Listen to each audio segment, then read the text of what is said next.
Most of us, at some point, have been in a group that organized itself around one person's energy. And maybe you were that person. Maybe you were orbiting them. And at some point, sometimes gradually and sometimes suddenly, something shifted. The group started to feel less like a community and more like an audience. The ideas stopped belonging to everyone and started belonging to whoever was at the front. The people in it stopped developing their own thinking and started checking their understanding against one source. It started to become less alive. This pattern is not random. It has a structural signature, and astrology has been mapping it for a long time, specifically through the nodes of the moon, which describe the direction of evolutionary pressure at any given moment. The North Node will move into Aquarius in 2026.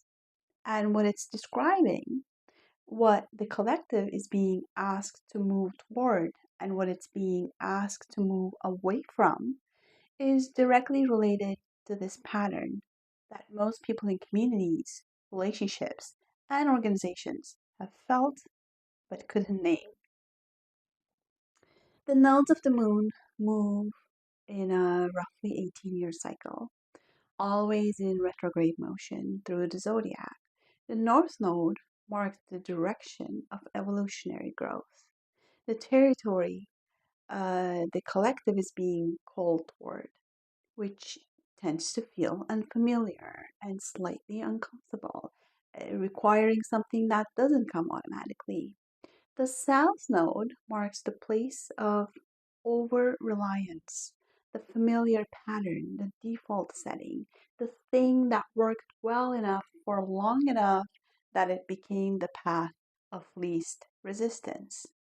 When the South Node is in Leo, the default pattern is the singular figure at the center.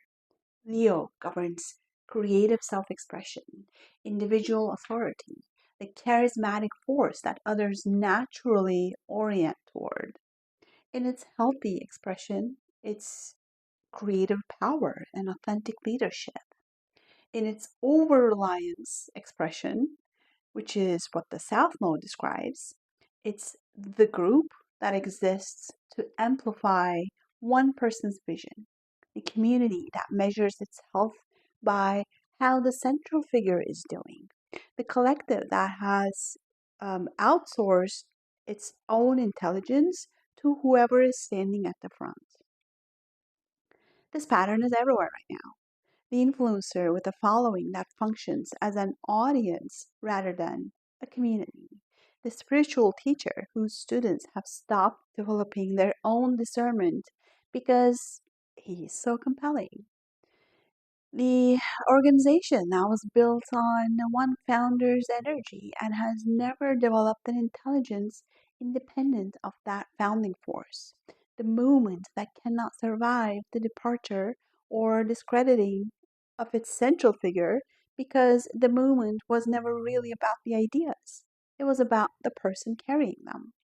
The North Node in Aquarius is the evolutionary pressure away from all of this.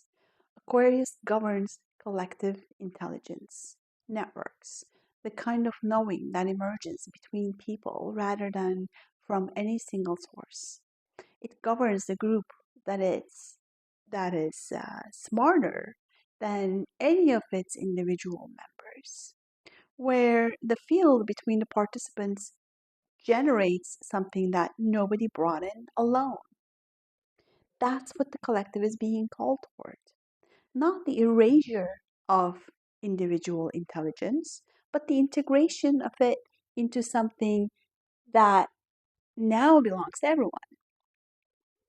Here's what the South Node Leo pattern produces in practice and why it's so consistently difficult to interrupt, even when people can see it clearly.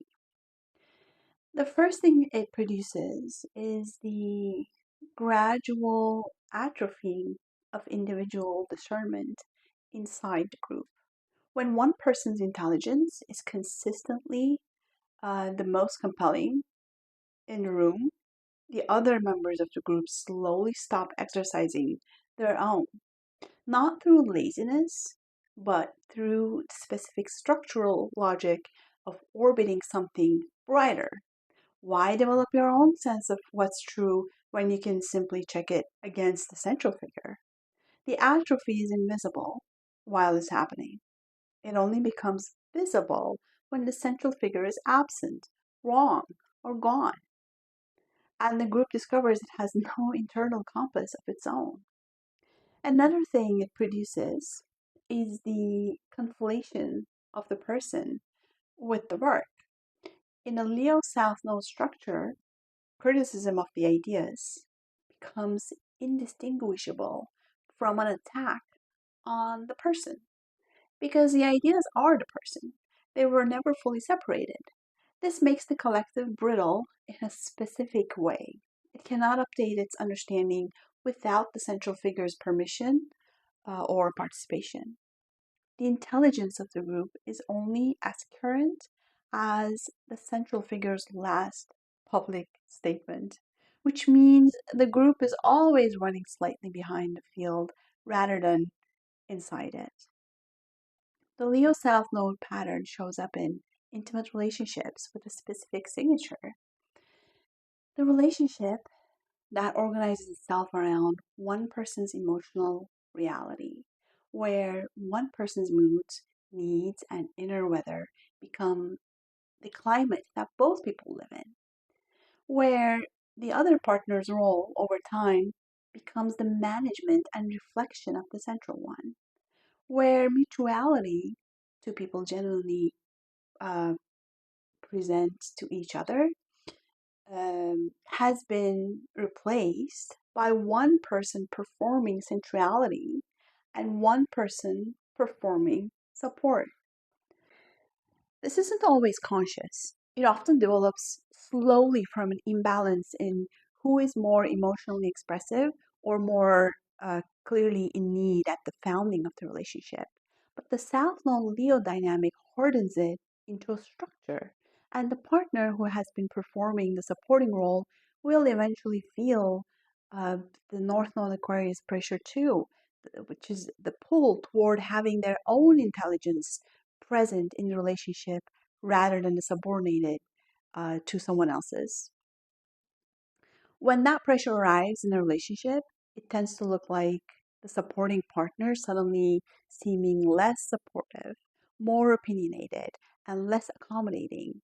From the central partner's position, something has gone wrong.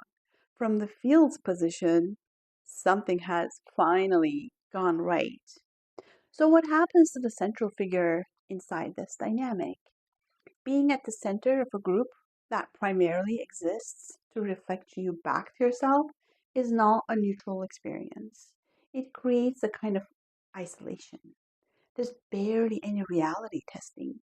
The people closest to the center are the ones most invested in maintaining the structure, which means the feedback that reaches the central figure accommodates interests of those who benefit most from the current arrangement. The very dynamic that looked like power turns out to be a prison. The Aquarius North Node doesn't solve this by removing the compelling individual voice. It asks for the compelling voice that builds something with a life independent of itself. The intelligence that is most itself when it's generating other intelligences rather than centralizing them. The community whose founding figure is most fully expressed when the community no longer needs them at the center. That's harder than it sounds because the Leo South Node pattern is seductive for everyone inside it, not only the central figure. The group that orbits a compelling center is relieved of the responsibility of developing its own. That relief is a comfort zone, and giving it up requires something the group has to actively choose, not something that happens automatically when the structure becomes obviously dysfunctional. So, what does the North Node in Aquarius axis actually change about how the collective operates? And what does it require from the people involved? First of all, the question of what a community is for changes.